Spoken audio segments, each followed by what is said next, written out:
Wala nang intro-intro. Ilabas na ang lechon! Sagot na namin ang handaan ngayong umaga. It's officially December. Nailista nyo na ba ang mga ihahanda sa Noche Buena? Kung hindi pa, abay, gulatin nyo sila. Sa mga lechon na ang lasa at itsura, aba, kakaiba. So, maalat, manamis-namis. Ang sikat na lechong Cebu, nilalantakan na rin dito sa Maynila. Dito nga sa Pateros, bidang-bida ang lechong ito. Pero teka, ano itong misteryosong nahagip ng aming kamera? Lechon na ang kulay itim na itim? May mga bumili tapos napapaatras kasi ano yun, parang sunog. Bakit itim? Baka pait. Kung ito ang iyahain sa harap nyo, kahagat ba kayo? Bakit mga kulay itim ang lechong ito? Hindi tulad ng nakasanayan nating lechon, ang kulay nito itim na itim. Pero don't judge this lechon by its color dahil magliliwanag daw ang salo-salo. Sa lasa raw nitong panalo. August of 2021, nag-start kami. Nung nasa Cebu pa kami, nagluluto kami ng lechon de negra. Kasi yung maraming supply ng pusit sa Cebu, yung tinta, yung squid ink.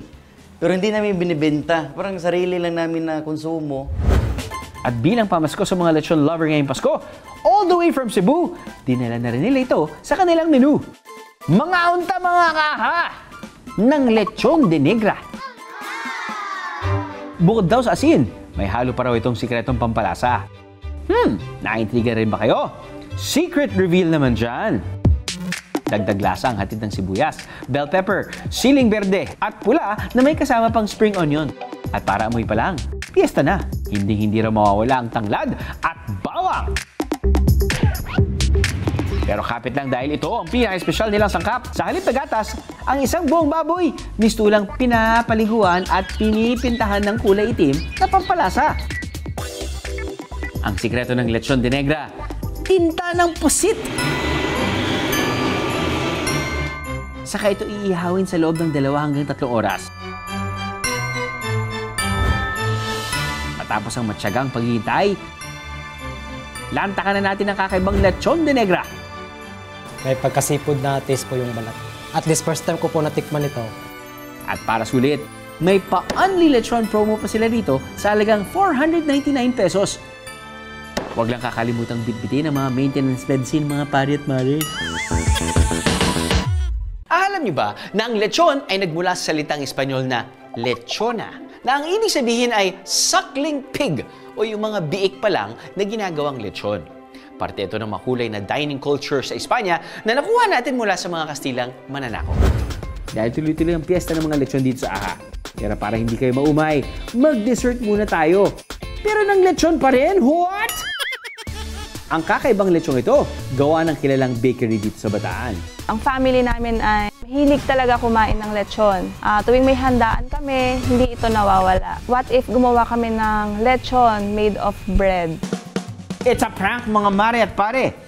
Pero kapag binatong araw kayo ng bato, mas dambuhala ang ganti kapag binato nyo sila pabalik ng lechon. Pero gawa naman sa tinapay. Presenting ang lechon bread ng Bataan. Bilang pambawi sa pagkabudol natin, ipapakita raw nila kung paano lechonin. Hulmahin itong star ng handaan. Papakita namin kung paano siya palamanan. So ito po yung butter, glazed fruits, raisins, cheese, cinnamon sugar, and nuts po.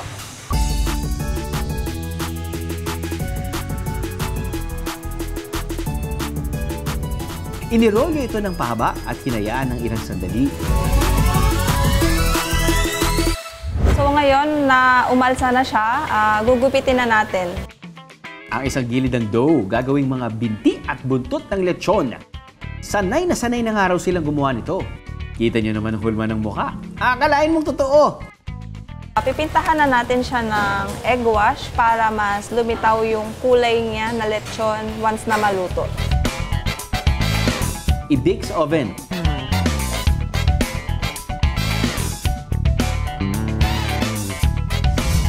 And just like that, may lechon ka na.